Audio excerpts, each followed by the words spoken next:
Assalamu alaikum. Welcome to episode 11 of the Believers Early Quits podcast. This is your brother, Rahul Ali, the early talent man. And in this episode, we speak to brother Zain, who is like brother Omer at BT. Like brother Omer is on a sort of technology degree apprenticeship program, but he's on the networking side of things.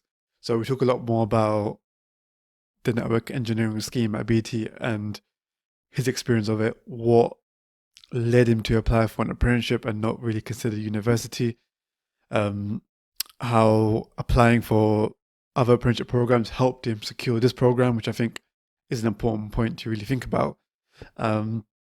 What the program is like in terms of his day-to-day experiences, challenges he's faced, the running of it. So how does an apprenticeship program run in regards to the 20% of the job learning, and then 80% on the job? How does that apply and how does that work in terms of the structure? We go into the assessment center in terms of how you found that. We do a breakdown of each sort of different stage, and we talk more about the advice he would give to someone starting an apprenticeship and sort of comparing his experience at the start of his career in comparison to mine being like sort of 5 years down the line, and slight differences there are as you kind of progress along. So I think that's quite an interesting insight, and there's a lot more there in terms of what we discuss, and it really does give a good level of detail into a network engineering scheme. So if you're thinking about apprenticeships in this area or know people that are interested in technology, which I imagine a lot of people are, then it's worth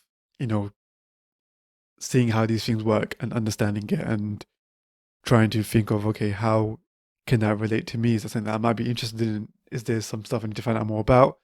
And, get in touch with Brother Zain or people like Brother Omer as well and ask those questions. But aside from that, I will leave it here. There's a lot of detail for us to get into in the podcast, and I hope you enjoy it.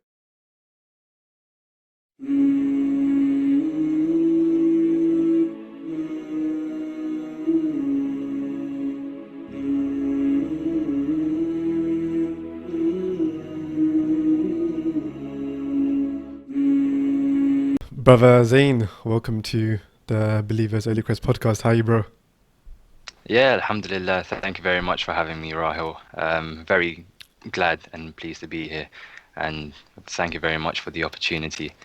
Not a problem. I think people might be wondering, there's a similar surname here in comparison to one of the guests we had a bit earlier. So just to myth bust that, yes, Zain is the brother of Zishan, who kind of mentioned him a little bit in the episode about how he considered the apprenticeship route, which we're going to discuss. And they also happen to work in the same organization for BT. So how did that happen? How have you, as brothers, gone into the same organization? Was that intentional, or was that just by accident? I don't really think it was intentional, to be honest. So what actually happened is the grad schemes open a bit earlier than the apprenticeship schemes. And what Zishan had done is, I'm not sure if he told you, but he basically applied and went through the whole process, but he didn't tell any of us, just in case he didn't make it through or anything. You So didn't tell me that, he no. done the whole, no, he didn't. So he went through the application process, and Alhamdulillah, he got in. So he ended up telling the family, and we were all very pleased for him. And at the same time, just as he told us, I was in just at the very beginning of my application process Did for you the apprenticeship scheme. do that one quietly as Yeah. well? Did you tell anyone? No, this one went very open because I had to travel as well, so I had to let the parents know that, yeah, I won't be here this day, this time, because I'll be gone. So yeah, mine was very open opposed to his, which was very secretive. Yeah. To be fair, I don't blame him because when I used to apply, I used to do what he did. I used to keep it silent. Like even for example, when I did my driving test, like I didn't tell no one. I just came back early in the morning, and mom was like, "Where were you?" Yeah. And I showed her a certificate. And she was happy because I think the reason why probably, and the reason why he probably did that was he didn't want to invite that expectation. Like, for example, when I applied for anything, my dad assumed that I got in. Like, even though I didn't go Yeah. for the first stage yet, he's telling everyone, yeah, so he's applying for this apprenticeship scheme. He'll be starting at this time. I'm like, bro, I'm not even started yet. I'm not even filled the application in yet. So that was Yeah. to avoid that expectation. But did you have that for yourself? Like, was there like an expectation that now that you're applying, that they are have those really high hopes and expectations that you're gonna just get in? Did you have that? Um, Or to a certain extent, yes, but also not too much. So BT wasn't actually the first business that I had applied for. So I had already applied for Rolls-Royce, and they were based in Derby. So I had to travel all the way there for that assessment center. And I had some others as well in the work. So um, to an extent, yes, there was a bit of pressure, but at the same time, my parents knew that I had a very diverse um, opportunities available, and I wasn't just relying on one opportunity. yeah, So if one was to go bad, then I was still able to have some opportunities lined up in the pipeline. So yeah.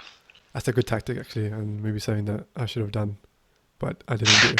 So yeah, too late now. But I'll Yeah, pass that wisdom on to somebody else or somebody who's listening to just yeah, diversify your options so the expectation isn't as heavy. But all right, let's start. So definitely. Sure. from so you're currently an apprentice on the network, and is it the network engineering scheme at BT? Did I get that right? Yep. So it was basically the network engineering scheme, but it's been rebranded as digital and technology solutions. But there's a little bracket saying network engineering, so they're pretty much the same. Yeah. So what led you? So from your journey from college, how like what did you study and all that, and how did it lead you on to this particular program? Yep. So to begin with, I was at sixth form, and the subjects that I had studied was economics, business, and psychology. So what I'm doing right now, it doesn't necessarily correlate to what I studied in A levels. I think that's the most case as well with many other businesses. Mm, It's a huge misconception by a lot of young people that yes, it would be ideal if you were to study that subject and you'd go into that profession. So you'd have a lot of support and knowledge around it already. But businesses actually look for your enthusiasm and your passion to learn. So whatever you study, it doesn't need to necessarily correlate as to what you want to apply for and go into. So, for example, we have an apprentice at Tower who studied history, English, and film studies, and they're on the same scheme as me in network engineering. So you can see that the correlation really isn't there, but it's it's literally not about that. That's the misconception that people go through. that's a really So important point because naturally, I think even myself and yeah, you're right. Many other young people assume to do like especially a degree program like this, like a degree apprenticeship program, that you must be having those sort of technical skills or that those subjects. But clearly, that's not the case, is it? yeah, no, it's literally not the case at all. So there's people that have come in, even like myself, I don't have a very strong technical background, but I said to myself and through my research that technology seems like the future. It seems like the future industry. So I want to try and build a career in that sector. So many other people, just like myself, did not have any technical skills whatsoever. And like I said, it doesn't matter because when you come into this scheme, it's all about your passion to learn and you get trained from the very bottom. So literally as if you don't know anything. So it's quite tailored and very good for some people. Yeah. So you studied those subjects. Did you consider university or the other programs? To be honest, I'm a person that was not fond of university at all. So I was, I'd consider myself as a more practical person and someone that likes to get more hands-on. So doing things like homework, exams, assignments, stuff like that, it didn't really interest me because I just wanted to get into it straight away, like what I wanted to do. Hmm. So with university, I thought to myself that after A levels, I'm just done with education, man. I don't want to do it Had anymore. I enough. said Yeah. to myself, the only way that I'd actually go to university is through a degree apprenticeship. Um, and I also really took into account the barriers that we also face, that many Muslims face with going to university, such as the student finance, the loans, the Hmm. interest and stuff. And I really didn't want to get into that sort of stuff. So university was pretty much out the window in my mind. It was either a gap year or an apprenticeship. Yeah. Yeah, and when you are applying, yeah, and I think you're right about the student loan debt. Like, I know it's been cleared by some big scholars to take it, but it's crazy how the I'm not sure what the interest rate is, but it seems like it's a lot higher than what they advertise in terms of how they pitch it. Like when you're actually paying it back, you realize, you know what, I've been paying this back for so many years, and paying back a significant amount more than I actually took. So it's a bit crazy. I think they've really kind of missold something there in terms of how they sold the student loan. But I don't know exactly the details. But it just feels like it's not been as transparent as it should be. And for students that are at that age that just don't know how these things work, it's very unfair, especially people coming from our backgrounds where we don't have access to those people that can inform us. This is the breakdown. This is how it works. There's a big disparity there. But going back to the subject, so you chose not to go to university, and you're looking at different Yep. programs. And I know you mentioned one at the start about Rolls Royce. So were you just applying for different ones and hoping for the best, or what sort of programs were you applying for, and how did you go about that? Yep. So going back into that, like I said, I was quite fond of the technology sector. Mm. So I based the apprenticeships and filtered the apprenticeships down to careers that are in technology. So I also was a person that aimed quite high. So when looking for businesses, I didn't want to really apply for any kind of mediocre businesses that wouldn't really give me the support and development that I would like. So I kind of broke it down and looked through the FTSE 100 and wanted to identify companies within there or even companies just outside that are just well as established. Mm. So I ended up breaking it down into a lot of businesses that had tailored schemes to my interests. So Rolls-Royce was one of them, Sky was another, BT was another, and I believe I applied for EY as well. So yeah, I did have quite a lot of opportunities in the pipeline, and yeah, I just based it off going. I based it off my interests in the technology sector. Yeah, and it's good that you sort of did your own research as well. Like, you didn't leave it to somebody else kind of telling you about the opportunity. Rather, you looked at, okay, what the top companies in sort of that tech environment, what programs do they have, and how can I sort of go about applying for them. 'Cause I think sometimes, like, I personally see some young people that just sort of wait for others to tell them that this is available, and I'm thinking, Yeah, like, there's so many companies out there. Even if like you want to go for something smaller or something big, which whatever you're going for, there's so much out there, and they can't all market the message out to you. It's very difficult for them. It's a big challenge for them. So if you're yeah, waiting on them or their message to somehow come through to you either through social media or through like a contact or a friend or a family member telling you, then I think you're sort of sitting down on a wrong in the wrong place. I think you literally need to get up, look online, find the different areas, and check those dates when they open for applications. Drop them an email even, and then figure out, okay, it's going to come out at this time. This is when I should start getting with applications and taking that initiative, because I think the apprenticeships are out there. I don't think they're not out there. They definitely are out there, 100%. but people really need to like go out there and look for them rather than expect them to fall on their lap and for them just to go and apply. So I'm glad that you did that and it worked out. And when you were going through the sort of different stages and like from I guess the application stage to Yep, the sort of starting on offer, what did you have any sort of challenges? Because I know that you've come from sort of sixth form and you've gone into like yep. a sort of employment pretty much with the apprenticeship. What sort of transition challenges did you face, if any? Obviously, like we're just like Um, smooth sailing. to be honest, it was kind of a smooth sailing process for myself. However, within the application process stage, there was a kind of moment where I did find a bit daunting, and that was the doing a video interview. So essentially, what it is you're displayed some questions on a company portal that you're applying for, so BT portal, and you'd have a certain amount of time to answer the question, and you just have to directly look into the webcam and just speak into it, give your answer, and just go into the next question. And if you were to go over the time limit, then you would just be cut Yeah, off. So when that's sent back to HR, they wouldn't see anything that you said after that time limit. So if you were to say an absolute um, world class of a point that would really, really interest the employer after that time limit, they wouldn't see it, and yeah, it would make it much more harder for you. So that time management, um, for someone like myself, was definitely a bit of a challenge, but I knew it was definitely something I needed to work on. So I just practiced, practiced, Yeah, we'll practiced. touch upon that as well when we get to that application stage part. But one thing I want to ask as well, this is like sort of more Yep, of it's very, very relatable. When you're going through like the different yep. stages across the different sort of organizations, like their application stage for like the different apprenticeship schemes, did you think going through each one taught you something or prepared you better for the next one?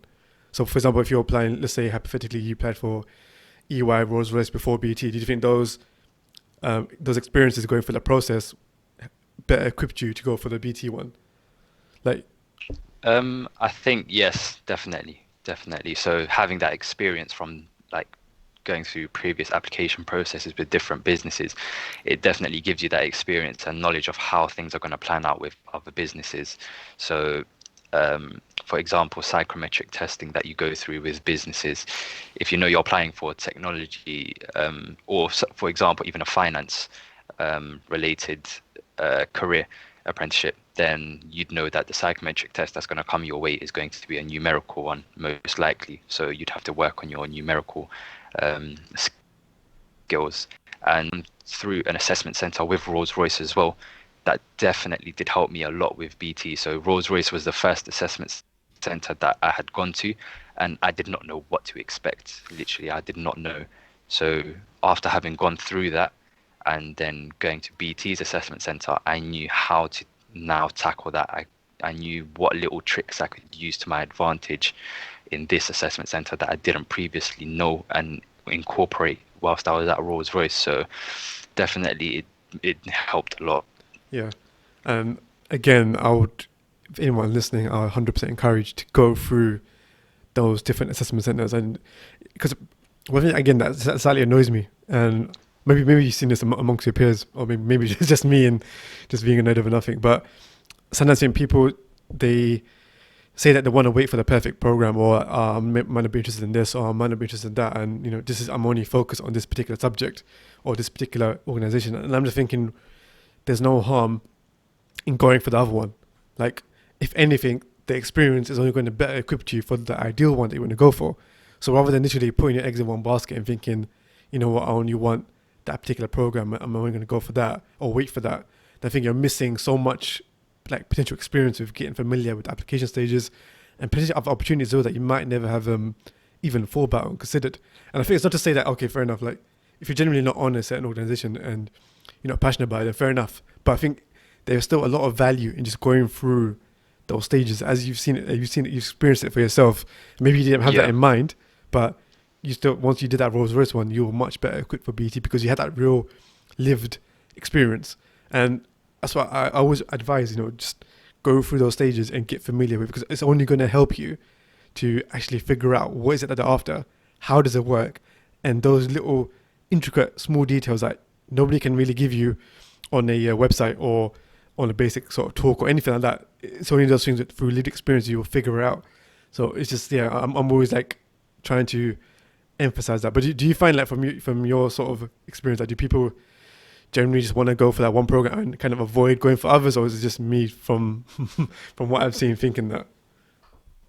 Yeah, I mean, you've definitely nailed the point right there. So that is a very huge common issue within young people applying for apprenticeships. They're very fixated on one route. And to be honest, I myself was kind of like that as well, just sticking to technology. And I'm really glad you mentioned that point as well of just being fixated on an opportunity, because the current scheme that I'm actually on right now is not the one that I applied for. So the one I originally applied for was like a full networks degree, so working on things like 5G, so cellular activity and internet. And the vacancies for that was pretty much full because I was one of the last ones for the assessment centers at the time. However, the business was still impressed by my application and they still wanted me to work for the business. So they looked elsewhere and they offered me a place in where I am now. So the Digital and Technology Solutions degree, which was previously branded as TV and digital media. So the scheme I'm on right now is not the one that I originally applied for. And personally, I have absolutely loved it, and it has exceeded above all my expectations. And if I was to put it how it is right now, if I was to have an opportunity to go to the original apprenticeship scheme that I wanted to apply for and did apply for, but did not get, or to stay on the scheme that I'm on right now, I would 100% stay on the scheme that I'm on right now. So definitely Yeah. fixating your career paths on on a specific career, it definitely can limit you. And I realize that now, having gone into a different career. So it all worked out in the end, which I'm very extremely grateful for. Alhamdulillah. And even if like it doesn't go to plan, like I think one thing people forget as well is that you don't have to have it all figured out at that young age. Like you've got time to turn it around. Like let's say for example, in the situation you find, oh, you know what, this didn't really work out for me, or this isn't going as I planned. You're still at that sort of period of your life and age where you've still got that element of time on your hands to, you know, make those slight errors or mistakes. So even if it can either go, you know, perfectly like well where you didn't expect it at all, or it can go where it doesn't meet expectations. But you know, the beauty of that age of youth is you've got time to turn it around and learn from the experience, regardless of positive, if it's positive or negative. So I think it's literally, you know, it's a win-win situation, and you know, limiting options, you know, it's only something that you shouldn't really be doing. You should be opening Yeah. that up. But let's now, you know, go into what it's like working in BT, because you know you've hyped it up a little bit now. So we need to Yeah. see what's it actually like, you know, working in that tech environment in BT. You know, the scheme, how does it work, and so what's meant to happen at the end. Yeah, so I'll break that down into the three components that you just explained. So the apprentice space, the operational work, and what's expected after the scheme. So just to kickstart off with the apprenticeship side of things, the apprentice space. So how it's structured is that we have 4 current years. So first year apprentices, like myself, there's second year apprentices, third years, and fourth years. So there's a huge cohort with loads of support, loads of talented apprentices, and every Friday is our study day as well. So uh, all of us apprentices would be in a room with each other, just doing university work or catching up with operational work. And within the apprentice space as well, we have loads of lead roles that would help us personally with our development. So the lead roles that I have personally been assigned for is work experience and something called Your Say.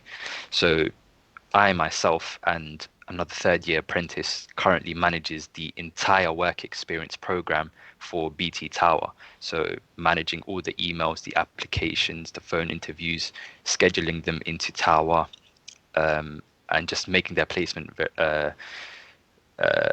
very good. Mm. And then you also have the Your Say, where we host a monthly meeting with the other apprentices, and they basically voice their opinions on if they have any issues, whether it be about their manager, about the business, where they work, etc.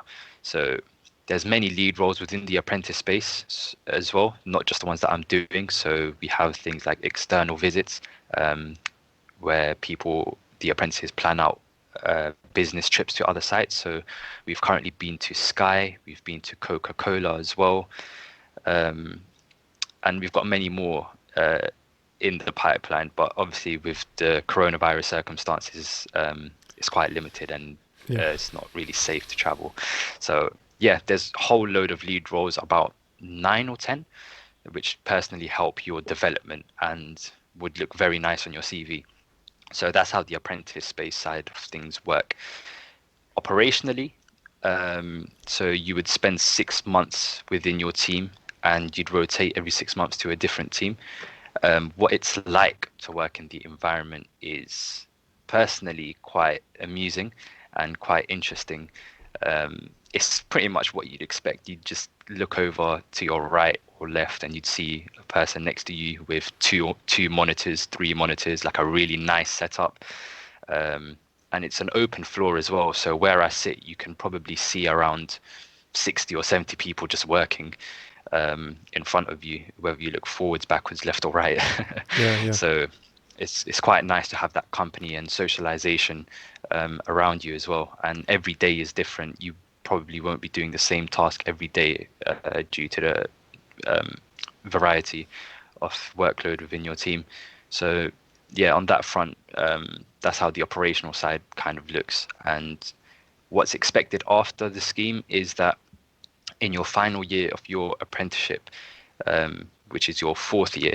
So, like how I mentioned, every 6 months you'd rotate. In your last year, you would pick a team that you'd like to assimilate in, and you'd specialize in it for a whole year rather than 6 months. So, once you finish the scheme, you'd assimilate on into that team. So, you'd already assimilate on with that year's worth of experience within that team, and you take your career from there.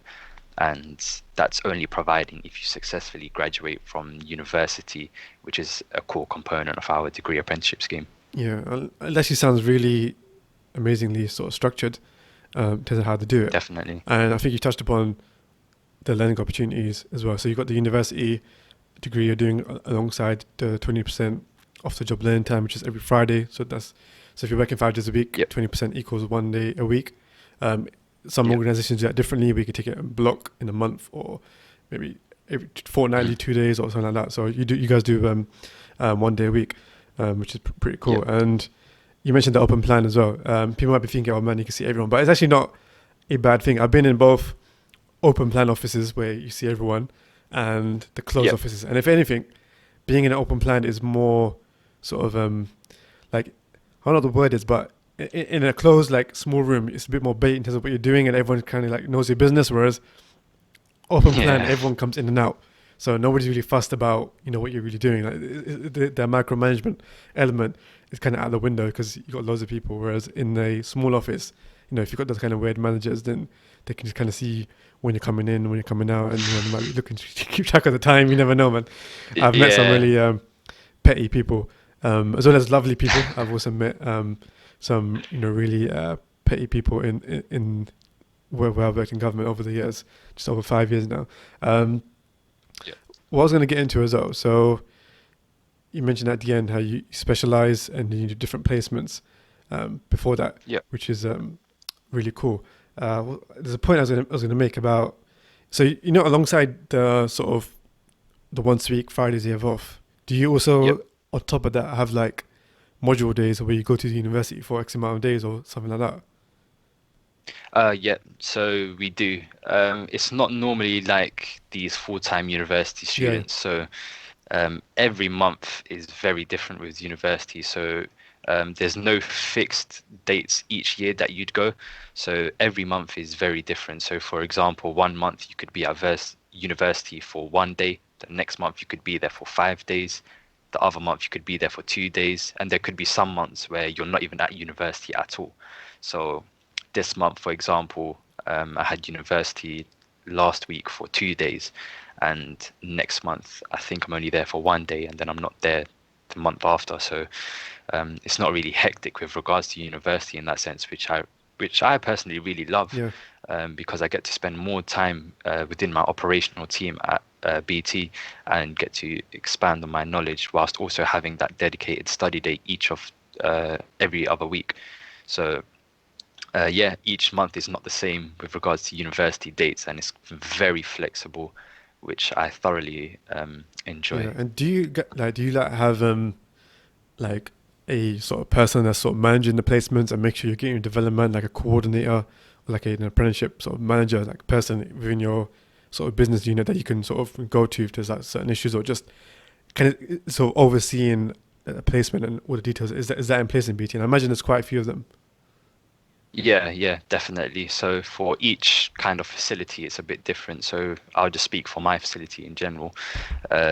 So my apprentice line manager is also a fourth year degree apprentice, which is an amazing achievement as well.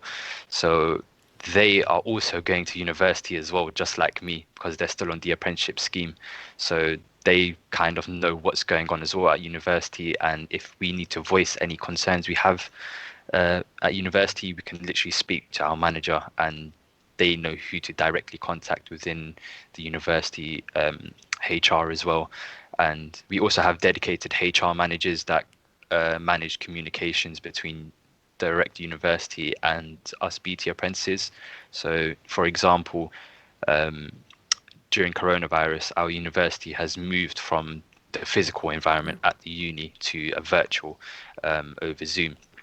And we have some managers that manage the sessions, so scheduling the sessions, sending us the link, and telling us what modules we're going to be going through, etc. So there is a clear structure and clear management within the university and business. I admire that, man, that they've clearly put in a lot of funding, which is currently what I'm sort of waiting for in my organization, where we have like literally pennies, and it's my role is kind of like covering those elements you mentioned, but it's a much smaller scale compared to what BT is.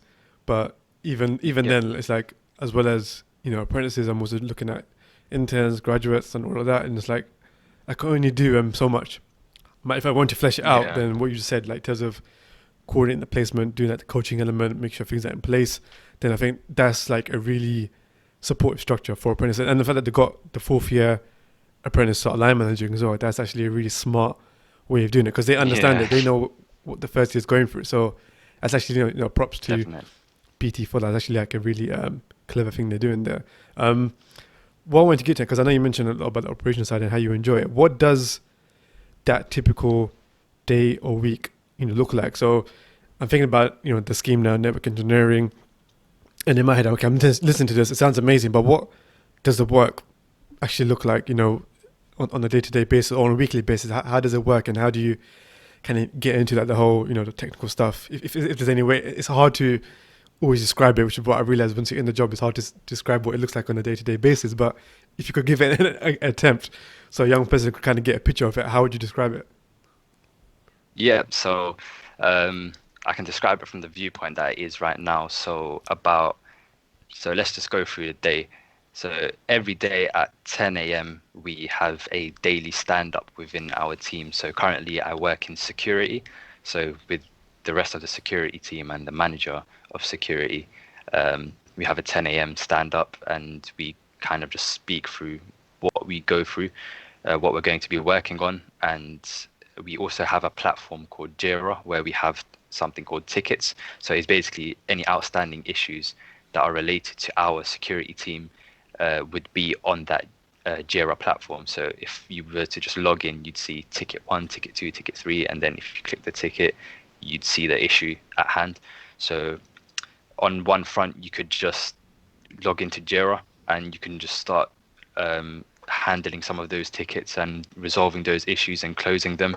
That could be what one of your days could look like, or a part of your day. Are they like the tickets, like issues with stuff like the networks, maybe certain things aren't working, or like, for example, the VPN, like the virtual private network, or like the Wi-Fi stuff, something along those lines, where for example, if you can't connect to the BT servers, does that count as a sort of issue that you might deal with, or is it different? Yeah, definitely. So things such as oh, can you hear me? I've just received an error. I can hear you. Let's pause because your video has gone off. Oh, this is paused. Oh, So, okay, we had a slight tech issue there, which our network engineer has resolved. You know, it's pretty ironic because we were talking about what sort of issues do you deal with. I don't think this is the sort of thing you deal on as a network engineer, but this is perhaps more IT service desk support. But if I recall where we were, so we're talking about tickets, stuff like network issues with Wi-Fi, and is that the sort of stuff I guess you deal with when that deal with it on a day-to-day basis, or is it slightly different or more than that as well? Yeah, so you pretty much got it bang on.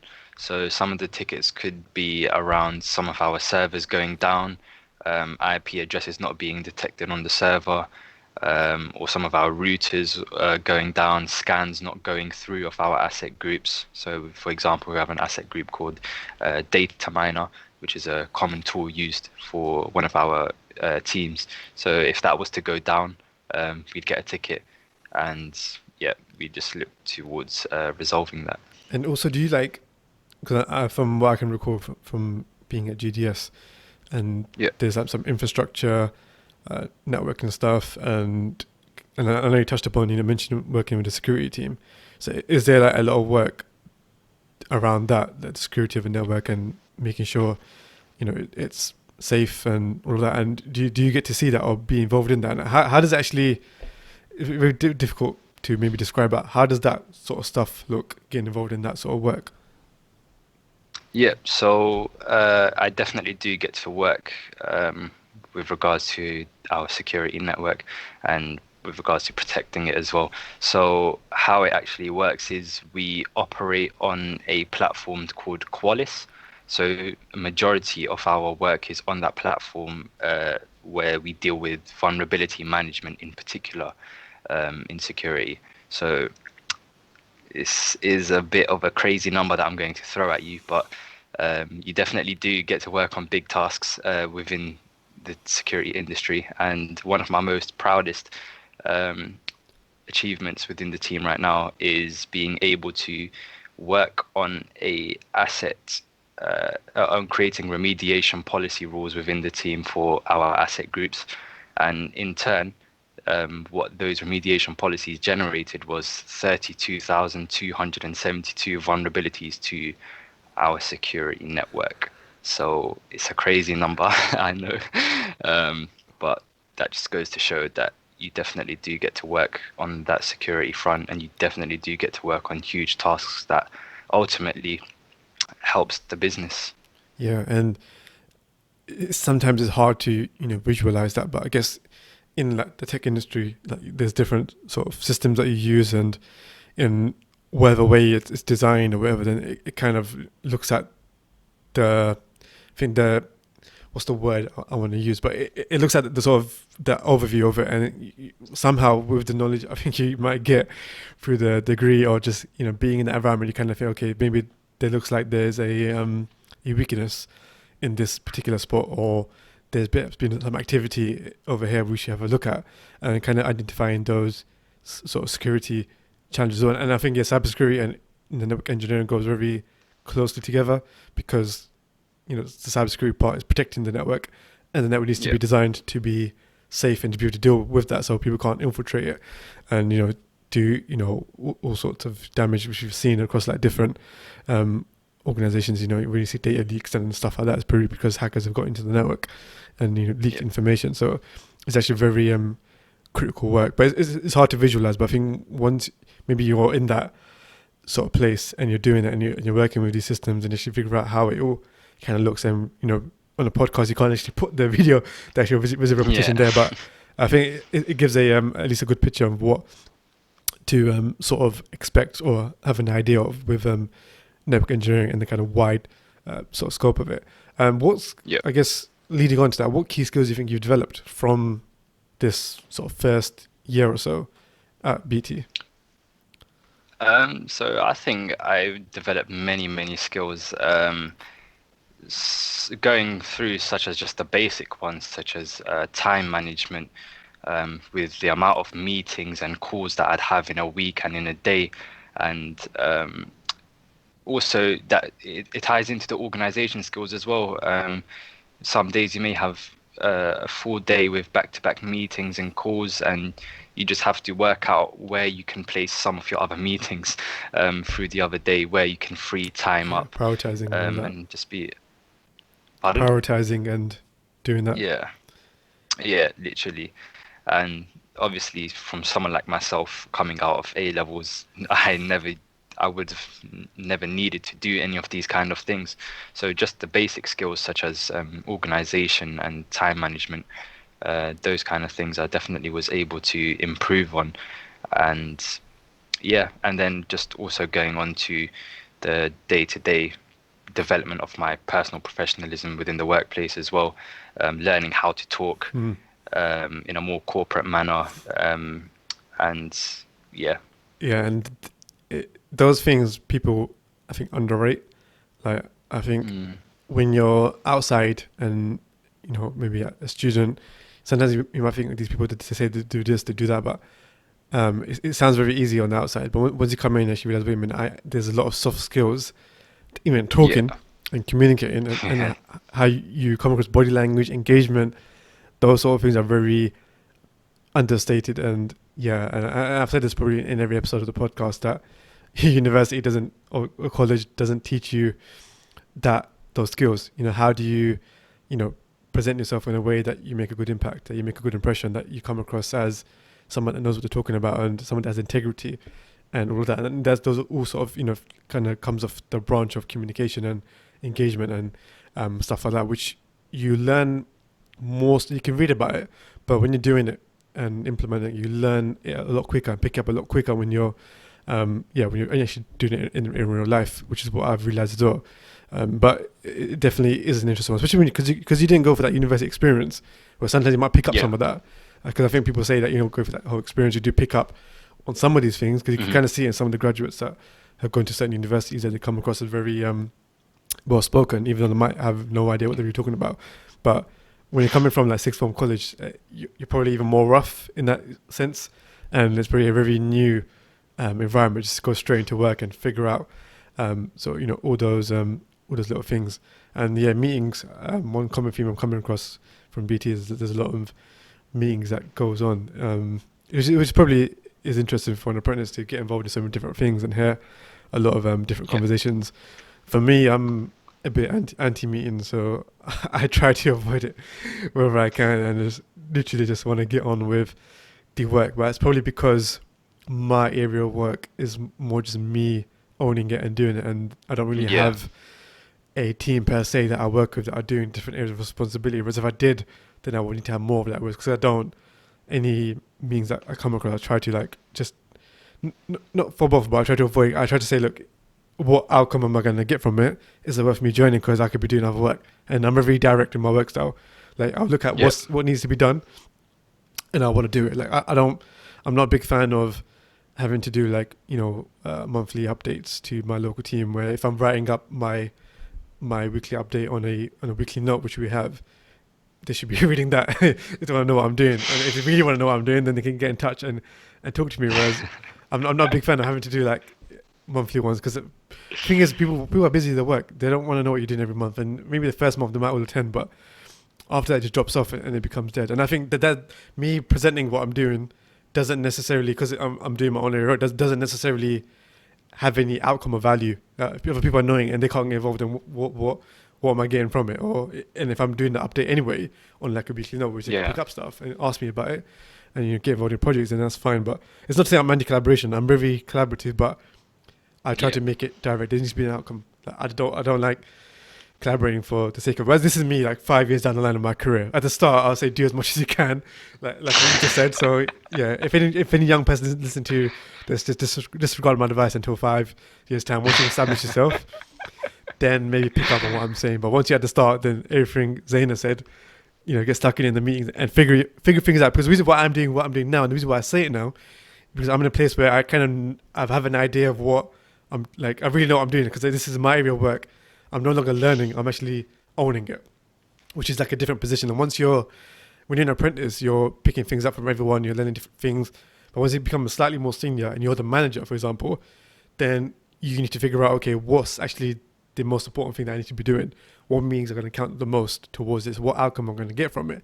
So it's just giving in this episode like those two different perspectives, one from an apprentice and one from someone like me, just probably just at the next stage where I'm a manager now, and I'm thinking more of, okay, what's the most important thing? Was when you're an apprentice, you need to discover everything, go to the meetings, and then you figure out these little things as you go along. So I think that there's definitely value in that, in just knowing both those perspectives and how it works. And it's always can help someone make that more informed decision or have a good idea. So it's all good. It's all good. If anyone has any issues, they Yeah. can comment and I can clarify anything I said there. But going on to like the next point, Sure. you know, as a sort of young Muslim going into a degree apprentice, getting like alhamdulillah the degree and the apprentice without avoiding the debt. Generally, like as being a Muslim and working where you are in your team and your sort of director or your area of work, have you like had any sort of challenges with being a Muslim, praying, all that kind of stuff, or has it just generally been okay? The vibe I've been getting from others is that it's pretty much been fine. Yeah. So on my front, to begin with, it was kind of a tricky start being a Muslim within the workplace. because the first thing that I identified was there was actually no prayer facility within my facility that I work in. And it's quite crazy because I work in the BT Tower, which is one of the most established BT sites across the globe, Wow. and across all facilities. So I was quite shocked and amused by it. So at the start, I did find it quite difficult. Um, but Alhamdulillah, I did later on discover that there is a huge masjid that can accommodate maybe around 800, 900 people, which is about a 7, 8 minute walk from Tower, from where I work. So that literally solved all of my issues. But I still kind of face a little difficulty where there's still no prayer room at Tower, and sometimes if you're stuck on back-to-back calls, back-to-back meetings, you may not get that time to pop Mm. out, go to the masjid, pray, but you'd rather just have that element where you could just quickly go downstairs, quickly Yeah. pray your salah, and then come back up and then go on your next call or meeting or whatever you need to do. So I definitely think I do still struggle a bit in that sense, but it has been tackled, and I currently am working with BT Facility Services and the BT Muslim Network chairs to try and accommodate a prayer room in Tower. So Alhamdulillah, we've now got a temporary prayer room that we can use at the site, which has definitely helped us and the other brothers there a lot more. So yeah, at the start it was quite difficult, but I think now it's been quite better. Mm. And I think also, just aside from talking about prayer facilities and stuff, I think my managers as well has really taken into account the factors that could kind of hinder my performance whilst being a Muslim. So, for example, I remember on my very first day on the induction within BT on a Friday, we had to do a presentation as to what team we'd like to go into, and it was at 1 o'clock to 2 o'clock. Um, and obviously, that is the time for Jama'ah. So I had to voice that opinion and say to them that I wouldn't be able to make it because I need to go for prayer. So they were very, very understanding, and they basically swapped around later on, which was Energizer. They swapped that for 1 to 2 o'clock, and then their presentations from 2 to 3 o'clock. So I was able to then make it. And they've done this quite a lot, even with different visits. When I said I personally may not be able to make it at this time, but I can come later, they've been very understanding with me, and they've managed me completely well, taking into account all of the challenges I may face as a Muslim, even within Ramadan Mm. as well. And I think that's with many other managers as well.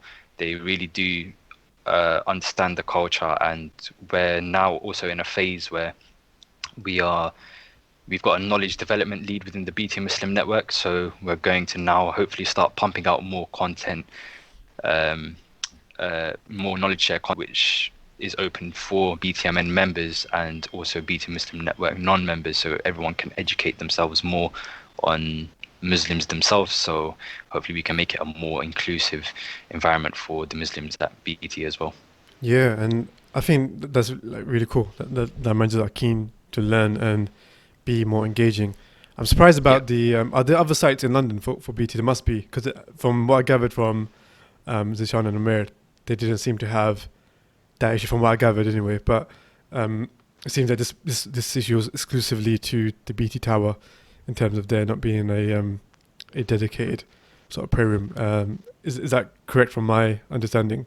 Like, would the Yeah, yeah yeah. Just to put it out there, many of the other facilities, just like BT Centre where Zishan works, that's actually the headquarters. So there is a multi-faith room there, and I do personally have a list of all of the prayer room, the multi-faith prayer room facilities yeah across all of the sites. So I can definitely vouch for and say that there are loads and loads of multi-faith prayer rooms across many of the BT sites, but there's just quite a few that are still yet in the works, and especially for BT Tower, a very well-established yeah BT building, um, which doesn't have one. So I guess in many cases, with the other facilities, yes, there is a multi-faith prayer room which accommodates for a lot of people, but yeah. But for some, inshallah, there definitely is some. Yeah, but as let's say a little project for the PT Muslim network to work on, and maybe you'll get one right at the top where you get that whole like London sort of landscape whilst you pray. Yeah, I'll definitely come over for that, and get a VIP pass from yourself to definitely pray. Inshallah. That'd be the goal, man. Oh, That's definitely, no inshallah. harm in dreaming. But Yeah, that's all good. That's interesting insight there, and gives you a real picture sometimes that in certain places you might have it, but certain buildings you might not. And sometimes you might just have to ask for either a quiet room or try to navigate that. Because if you're in meetings back to back, it can be very difficult, and you want to try to preempt that as much as you can. And one thing I used to do was, well, in the dead buildings I used to work in sometimes, at the job centre all the way in Basildon. When there was, and I said, asked, is there a quiet room? And there was a very quiet one upstairs that was empty, and I just prayed there, and it was very nice and peaceful. So yeah, sometimes you can just try to ask if there's a dead room. Or another trick I did was yeah, I'd book a room. So because there's a weird issue where I couldn't navigate the building because I didn't have a pass, and it took a very long time to come. So what I did was, because security was very tight, they wouldn't let you navigate without the pass. So I'd try to book a room and just kind of slightly get in there, do my salah, and come out, and place barakah all over the building. So they should be very thankful for that. But let's get into now. So I think we're getting a really good picture of the program, the scheme, how it runs, the structure. If anyone has any questions, again, they can follow up on YouTube or Instagram, ask some questions about it, and we can sign and post that to you. Or Zain is on LinkedIn, so you can find him there. I'm sure he'd be happy to respond to you. Or you've got the BT Muslim Network as well, who are also on LinkedIn, and definitely. they're definitely active and would want to help answer any questions. So going into the application stage, I know we touched upon it. What was that Yep. like, and how was sort of each stage, if you were to sort of give like an overview? Yep, sure, I can definitely give an overview. So, with regards to BT in general, and many other businesses, the very start is you'd have to obviously submit your CV and your interest within the apprenticeship that you're applying for. So many businesses may have around 2 or 3 questions on there around why would you like to join the business? What do you think you can bring towards the business, etc. BT personally did not do that, but I know many other businesses, probably about 80% of other businesses probably would have some sort of questions beforehand, whilst also submitting your CV. So that would essentially be the stepping stone. Then actually going into the application process is the first stage, which every business will have without doubt, is some sort of psychometric testing. So I definitely recommend that you practice beforehand and research what psychometric testing is, because there are different components within it. So you could have something called a situational strengths test. That is one type of psychometric test where you'd be given a scenario. For example, um, you're now working late till 5:30 and you finish at 5:45, and one of your colleagues is in desperate need for help, to submit a deadline by 8 o'clock today, and they need your help. What would you do? Go home at And there would be 5:45. around Joke. yeah, and then you'd be given around 5 scenarios on the portal, and you'd obviously just rank them from 1 to 5 what you would do. And yeah, you just rank them, and you'd be judged upon how you'd act. Yeah, And and um, the best response would be the one that supports that colleague. Maybe not doing everything for them, but giving them the support that they need so they can deliver it and not do what I just said in terms of yep, leave at the leaving time. And I think it's important because one of the values that they might have, or one thing in the job description might be being a team player and being someone that supports others, and all of that. So if that situation is dictating that, okay, someone's in need, how can you go about supporting them? I think it's the best thing to do is looking at how can you give them some time or give them support in terms of what they need to hit that deadline, and kind of give them that reassurance as well that things will be fine. I think will be the best answer. If you leave at 5:45, then I'm afraid to say that you might fail that question, and so don't answer it like that. But on that point, I think the more different organizations have their sort of situation judgment or strength judgment tests, And again, going back to that point I mentioned right at the start, if you just navigate those different application stages, give it a try, then you get a feel of the common themes that come up. And there's a common theme. Like the way it is, look, they're not expecting apprentices to have wealth of experience or like a wealth of knowledge or anything like that. So they're going to be judging it by strengths and potential. And strengths and potential are only limited to certain, boundaries where you can't only go to a certain limit. And things like supporting the team members, things like being engaging, being passionate, or being motivated, and knowing why you want to work there. They're basically testing your motivation and the potential strengths you have that you can bring in. So being a team player, being someone that wants to take the initiative, get things delivered at a fast pace, and stuff like that. It's all you can kind of find all that information on the adverts and translate that into these sort of questions when you're answering it. But how many was it? Just that online situational judgment or situational strength test, or was there more, or was the next stage? Yep, so that was just one component of the psychometric testing. So there's other psychometric tests such as numerical reasonings tests. So like mentioned earlier, if you were trying to get into a finance role or something along those lines, you can just obviously kind of observe beforehand that you would be hit with a numerical reasonings test because finance involves a lot of mathematics. So yep, there's different type of psychometric testing, and you can find them all online if you just type in psychometric tests, and there's many practice tests available there as well.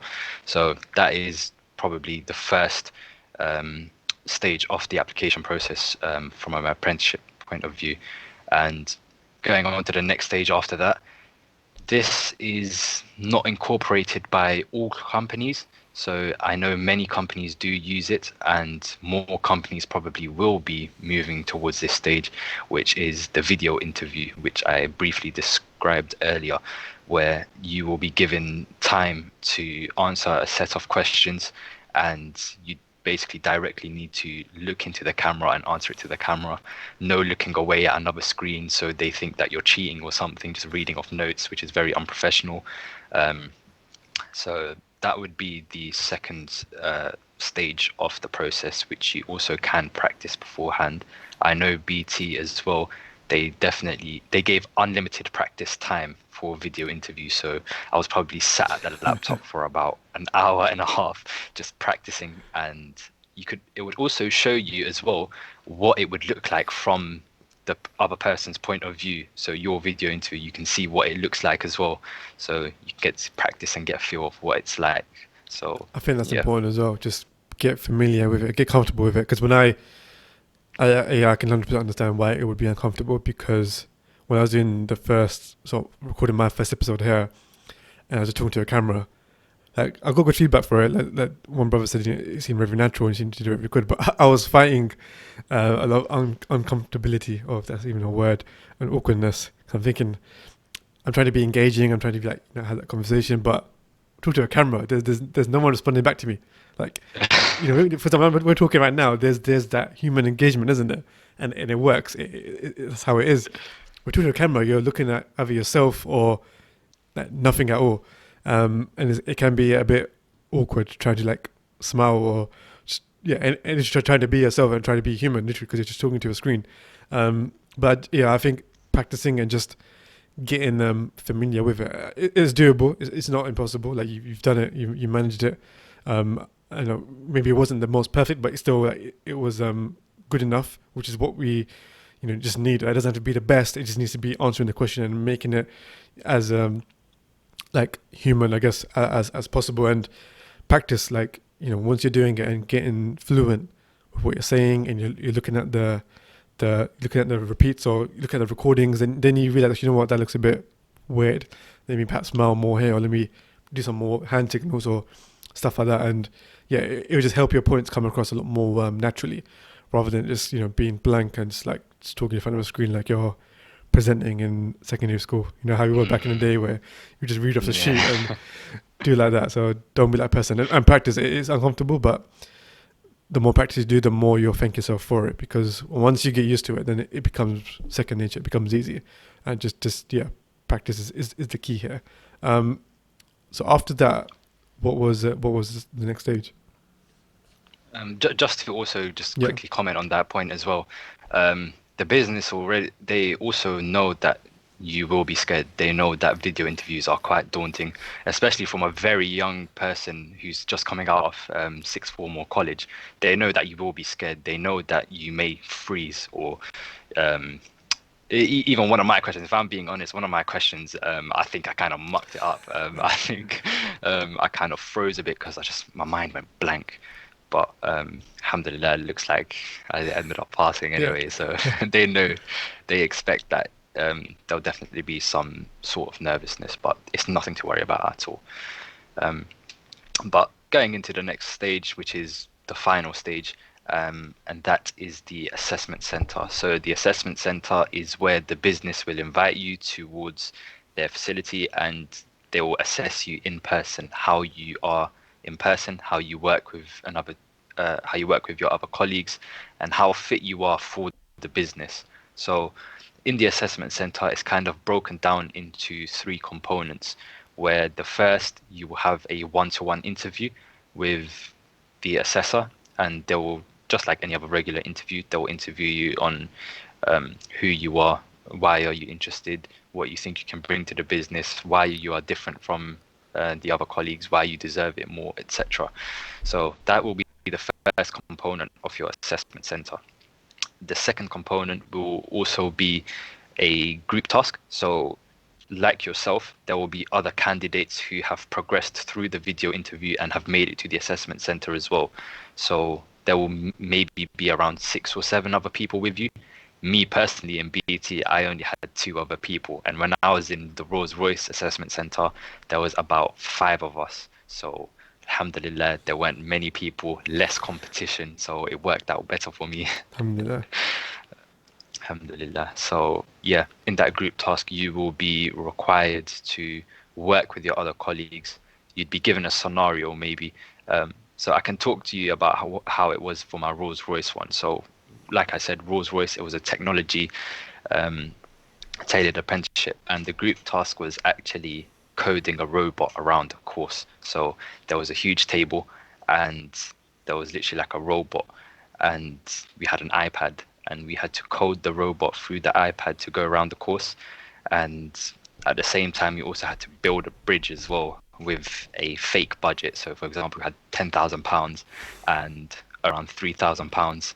A4 sheet of paper would be like £2,000. So you had to be very strategic with your options as well. So that was the group task there. And at BT, the group task was actually, I don't think I'm able to say it. So No, that's fine. But were there sort of parallels with what the Rolls-Royce one was like in terms of, because I think every group task is going to be different. I think it's fair to say that. yeah, But at the end, they're looking for the same skills. Like I can speak for the fast stream one, where even my fast track one, the fast track apprenticeship I did quite a few years back, simply was so they'll give us a scenario, and each there'll be like a proposal thing you have to do to improve some sort of policy or recommendation, and each team member will be given a different proposal, and then it will be discussed. Like the group task is, okay, as a team you should agree 2 proposals that are going to be put forward, and then it mentions the budget you have, the outcomes you're expecting, and how to go about that. And simply, it's going to be, how are you communicating with your team members, and how are you looking to sort of showing those collaboration skills. But when it came to coding a robot for Rolls-Royce, how did you manage that? That sounds complicated. so yeah, it did sound a bit complicated, but it's not as complicated as it sounds. So, for example, on the iPad, there was also a rule as well where everyone in the team had to contribute with coding the robot. So, yeah, we had to get everyone on board. So there would be probably something, a button saying rotate 90 degrees, rotate 45 degrees, go forward 3 steps, go left 5 steps, etc. And you had to keep trialing. It was basically a trial and error. You had to keep coding it, sending the robot, seeing how far it goes, is it successful, and then bringing it back, coding it more, and make sure it goes around the whole track. In the end, it didn't go very well. We didn't even make way through. But it was overall a fun task, but very challenging as well. So definitely expect some sort of challenge within there as well. Yeah, that's a really interesting one because that seems like a definite problem one, and you will kind of spot out who's the impatient non-team player Yeah. and who's the patient team player that's giving support to everyone else and not accusing someone of flopping the code or like messing it all up and only going halfway through like like your group.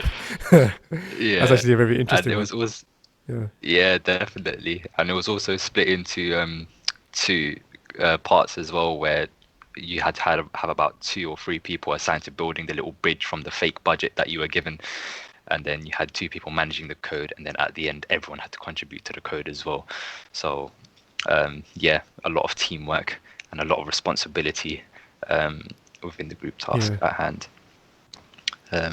But yeah, going on to the last component of the assessment center, uh, some businesses may not have this component, but majority, again, they may do. So, for example, at Rolls-Royce as well, we were given a test basically. So there was a lot of questions, and you had to basically just answer them in a certain amount of time.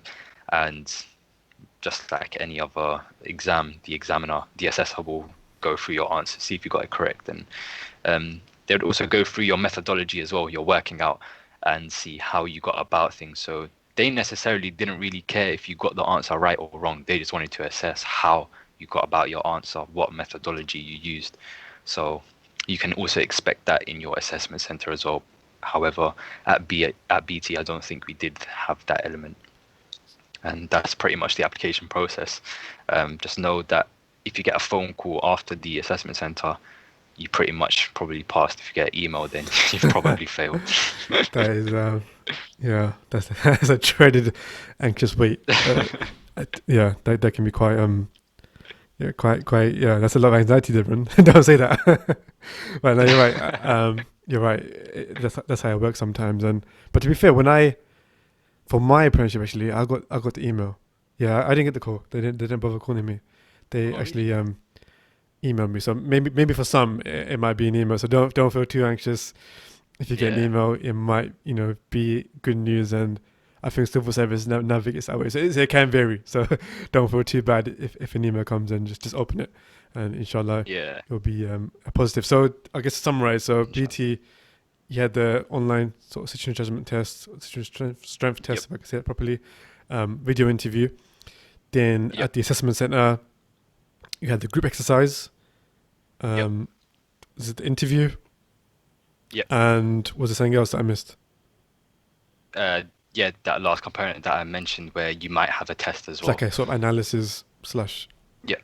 question and answer sort of test, but it mainly looks at what information are you looking at, what arguments are you building, and what sort of stats or stuff like that. How you basically building your answer up and not just sort of bluffing it completely. So they want to look at how you're analyzing components, and I think that's Yep. quite important. Okay, so that's the assessment center side of things. So where are we now? When do vacancies open generally for BT apprenticeships? Is it different now, or did it have like a sort of fixed date? Yep. So when the apprenticeships actually open is towards the end of the year, so around November, December times, and I believe it closes maybe around March times, April times. So there is quite a huge Oh, wow. bracket, but obviously the earlier you apply, the more likely you probably may be invited to an assessment center earlier, and um, yeah, it may definitely help you out. So, for example, this year, because of coronavirus, the assessment centers were actually shut off, and there was barely any intake. However, one of the apprentices who's actually coming to my facility, BT Tower, there's only one intake, and he was one of the first to have his assessment centers before um, the business decided Hmm. to cancel assessment centers because of coronavirus. So he's now come in, whilst the other people who had their assessment centers scheduled, it was cancelled, and they're just going to have to reapply again. So yeah, the earlier you apply, hopefully, the earlier you get a response. So currently we're filming, recording this in September. So I might be Yeah, releasing this maybe around sort of November time, but let's just hope it's the other way around because of the second wave.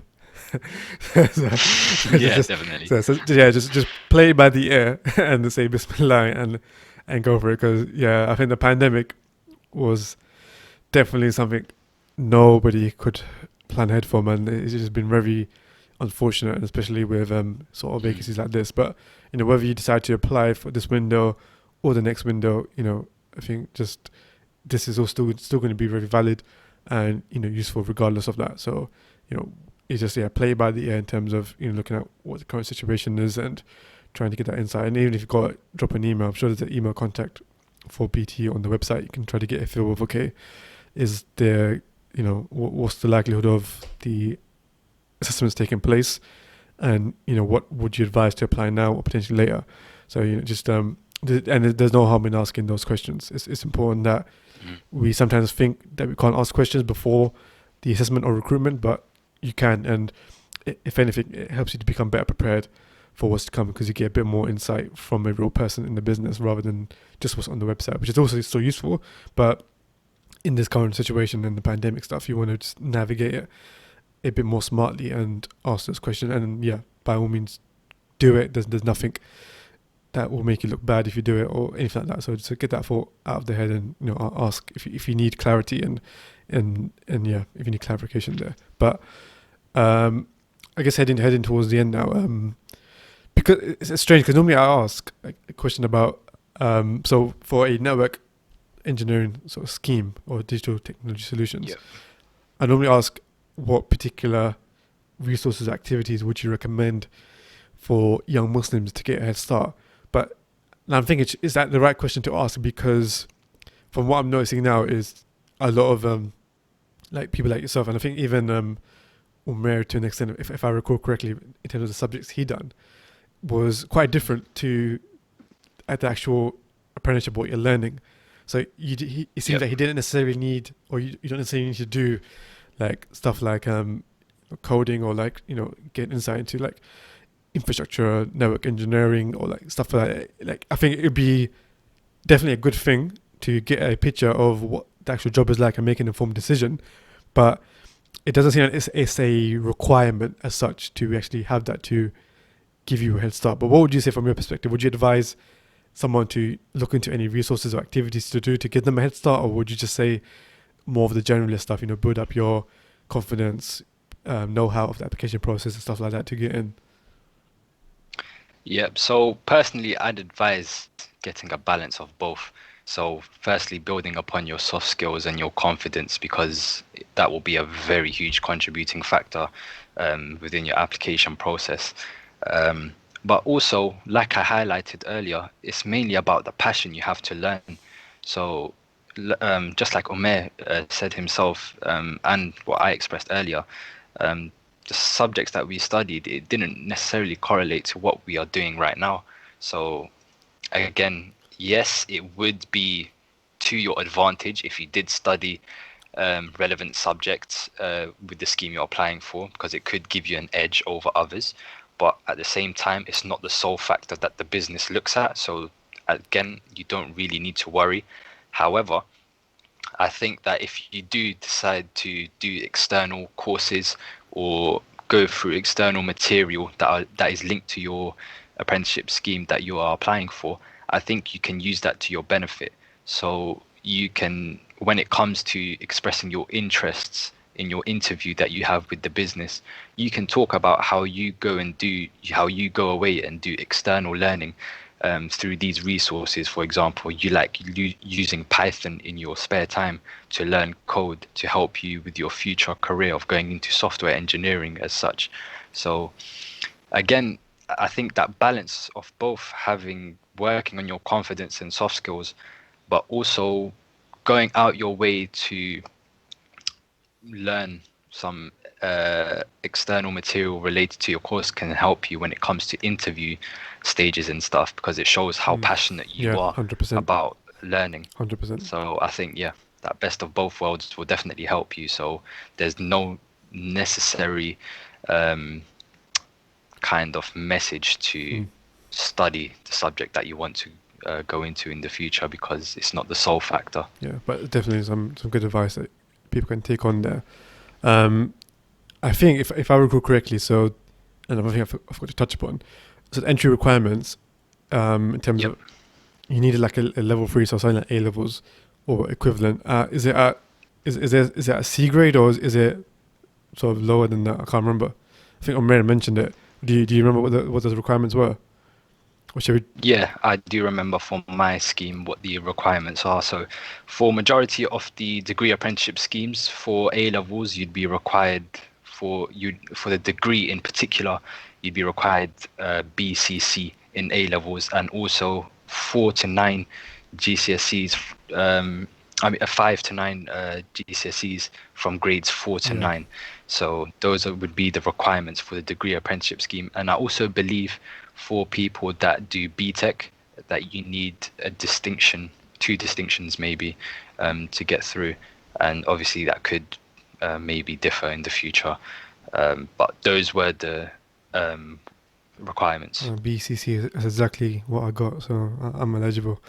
Yeah, might look at the application stage now. No, just kidding. But no, alhamdulillah, there's been Yeah. a lot of information there, a lot of information in this episode, and I think there's a lot people can take from, young Muslim can take from, the young Muslim brother here. Zain is on this program. He's been there for a year now, so it's important that you, as well as getting insight from those that are more experienced, you also get insight from those that are just starting and learning how to navigate that. But I just realized this sound is just frozen. Oh. Yeah, the video it seems that every kind of 40 at the 40-minute mark, the video just cuts off. Funny thing is, this is the exact same thing that happened with Zishan. Literally. Exactly at this time. Now I'm thinking, shall we try to get the video back, or should we close it with audio? Um, I'd say let's just get the video back up just for the aesthetic pleasing for those people who have an OCD of not seeing the video. Go on. So yeah, and that was like technical glitch there, but alhamdulillah, we covered a lot in this episode, and again, it is very valuable to hear from a sort of young Muslim apprentice who's at the very start of his career in terms of doing a degree apprenticeship, and kind of showing that it's attainable, because I think studies from the Social Mobility Commission show that not enough people from minor ethnic backgrounds are getting onto degree apprenticeships. Is those that from more privileged backgrounds. So sometimes it can give you that feel that degree apprentices are not really, you can't really attain it because it's too difficult, or coming from a Muslim background, it's going to be hard to do. But I think this shows that it is possible, and if you listen to everything that's been discussed, there's probably a lot you could take from it to best prepare you for these degree apprenticeship application stages. And I would 100% advise to be confident and go for it. Don't let the thought of a degree apprenticeship sound too big for you, because it's not. It's attainable, and the brothers we've spoken to on the podcast that have been on the BT degree apprentice, so spoke to Omer, spoke to yourself, and I think we'll speak to one more soon who's on Yep. management one. It shows Yep. it's attainable, it's doable, and it shouldn't be something that's out of your scope. You shouldn't let it be out of your scope. You should think, actually, you know what, I can aim for this and aim high, because if you aim high and you don't attain it, you still achieve a good sort of level. Whereas if you just aim for the mediocre straight away, like level 2 or level 3 only, then you're kind of selling yourself short. So I would say, yeah, definitely take into account everything that's been discussed. And to add as well, there's a BT Muslim network on LinkedIn you can find. You can find Zain on LinkedIn. Mary we spoke to, they're all on LinkedIn. So if you have things you're unsure about, things that you think I need a bit more clarity on, then I don't think they're going to say no if you drop them a message and ask them a few questions. They're very on it and want to help young Muslims getting into these sort of career paths. So definitely, to summarize, take into account everything that's been discussed, and if there's things you're still unsure about or things you're not clear about, then drop a message either in the comments, or create that LinkedIn account, which I've been pushing a lot in pretty much all my episodes, and really connect with people like Zain and Umair and even myself, if you want as well, and ask the questions, because there's nothing stopping you, and they're very open to being approached. I guess from sort of your side, just to kind of conclude, is there any sort of final words or reflections or advice that you want to give to any young Muslim listening to this? Yeah, I'd just advise people to not kind of overlook the apprenticeship route, because it is kind of a common thing to overlook apprenticeships and just go for the university route, especially because some Asian parents, Muslim parents, they just prefer for their children to go to university. But if you personally internally don't feel like you'd like to go there, I think that apprenticeships are definitely a very good route, and it's something that you shouldn't overlook, because there's always been that kind of stereotype where university's just been the traditional route, and apprenticeships just seems like the second route, the BTEC route, that is always overlooked. But it's definitely something that is highly more rewarding than university, in my opinion. Being able to get experience whilst working, whilst getting paid, whilst having your degree paid for as well at the same time, having a guaranteed job afterwards as well, which university doesn't guarantee you. Debt-free. There's so many advantages with regards to apprenticeships, and definitely I just advise not to overlook it, and definitely to research it. And lastly, this is a piece of advice that my manager also said to me when coming into the apprenticeship, that for any of you that are going into your apprenticeship or are in the early phase of it, just say yes to every opportunity that comes your way, because it will definitely help you. Because personally, I was able to do so much. I said yes to every opportunity that came my way within the apprentice space and operations. And alhamdulillah, 4 months into my apprenticeship, I was able to win an award for showing exceptional talent in the field of engineering with the Bright Sparks organization. So definitely say yes to every opportunity that comes your way, and inshallah you'll be rewarded for it, and it will help you long term down the line as well. So that would be my advice. That's an amazing piece of advice, especially at the start of the career. No ducking and diving at the start. You can maybe 5 years down the line, like me, you can maybe do a bit, but no, just joking. I don't duck and dive. Just to put that out there. I'm at a stage where I focus it a lot more, but at the start is this piece of advice is vitally important, because you want to get as much exposure as possible and do as much as you can. It's not to say to overwhelm yourself, but get involved in as much interesting things as you can, and get out of your comfort zone as much as you can, especially at the start, because if you do that and develop, from the get-go, then the rest of the program is going to be a lot easier to deal with. And those words I think are gold dust, and I would 100% echo that.